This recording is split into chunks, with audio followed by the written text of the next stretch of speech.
during the morning you said that one of the keys of the game was keeping up the energy, and it looked like the boys were playing a little half-gas, but then Rudy scores that second goal, and they kind of got revived. Yeah, I thought you hit it right in the head. First couple periods, we didn't have a lot of jump. We got the early goal, which helped. But, just we were a step slow, spent way too much time in our own zone. Certainly wasn't lack of effort. It was just playing uphill, I felt like, and you don't want to make excuses. But, Toronto plays yesterday at 3 o'clock, and they're back here before we're back, and we're playing our third game. They're playing our second. Those things play into it. They're playing against a good hockey team. The effort was there. It was a matter of just simply playing uphill too much, put ourselves in a hole, but we never gave up, so that was great. Plus also the Marlies are still trying to get into the playoff spot, so they've been a little bit more encouragement for them that they need the 2 points. Sure, more. yeah, they're playing like a hungry team, and the same would be said for Hamilton. We beat in overtime the other night, so we're playing with and against a lot of good teams. Syracuse is one of the best teams in the Eastern Conference in the American Hockey League, so we've shown well against good teams, and we got to continue to play that way in order to just to finish the season strong here for us. What do you think of the kid Peters in net? He made some good saves in the first period, kind of kept the guys in it. I know he's on a professional contract, a tryout, so what do you talk about his performance so far? Well, I think, he was real good Friday night against Hamilton, and then I thought he was good again today, and him and Mackey both this weekend gave us opportunities to win hockey games. I thought Petey, he got hung out to dry, especially in the power play goal, which we just didn't do a very good job on the defensive entry, but he was really sharp. He competed hard in the net, controlled a lot of pucks. I think his rebound control is very good. He doesn't cause himself a lot of problems, and he moves very well laterally. So that was, if he makes the game easy on himself, it's easier to play in front of him. And Hart getting his first goal in a professional league. Yeah, he's played really well for us. He's in a good situation here when you come in and you sign an ATO and you get an opportunity to show for yourself, and you're one of 3 right wingers on a team. You're going to get a lot of playing time. So he's got a ton of playing time. He's an honest player. He's up and down the wing.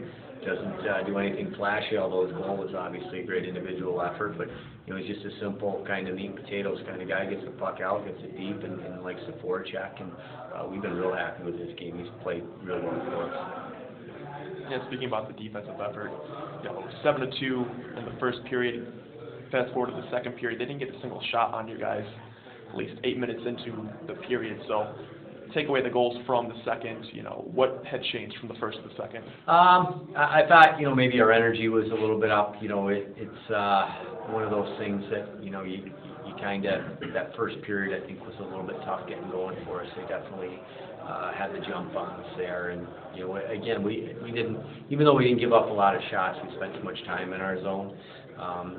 We did a good job structurally keeping plays to the outside and not giving them a lot of easy offense, but at the same time, they were grinding. They were grinding in our zone, and when you don't end plays, and then even when we did end them, we were too tired to make plays coming out. So all those things catch up to you at some point, and then you take a penalty, and we give up a power play goal there. So those things hurt, but again, I thought I was real proud of the effort of the guys.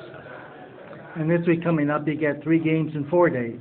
Yeah, I haven't even thought about this week's game. I'm trying to stick with this weekend, but yeah, and you got a lot of travel in there. You go to Utica, and then it's one of the best teams in the league, and then you fly out to Iowa and Rockford. So a lot of travel coming up, so we got to mend our wounds a little bit here and look back and see what we can get better from this past weekend and move forward for Wednesday night.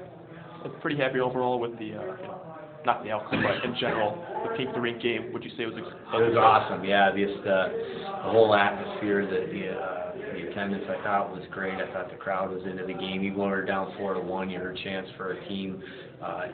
For people encouraging our guys to come back, and that helped fuel us those last couple of minutes there. Rudy scores a big goal there to make it 4-2, and then pops another one, then has a chance in the last minute. So you probably don't get there without the encouragement of your fans, kind of getting guys going there, because we were a tired crew, I can tell you that, and we needed a little uplift there, and the fans certainly gave it to us. And I was gonna say, you guys are coming off the third game in 30 nights, I was gonna say you had to be proud of the guys, they seem to show a lot of fight and energy at the end of that game. If I coach 20 more years and we get if every team I have works this hard, I'll be in pretty good shape as a coach. I'll be a pretty happy guy because every guy in that room's giving everything they got, and there's no excuses in there. We expect to win hockey games, and guys go out there and they play that way. They hold themselves accountable. They try to execute, block shots, forecheck, whatever we've asked them to do, they've done. So I couldn't be more proud of them. Okay. Good.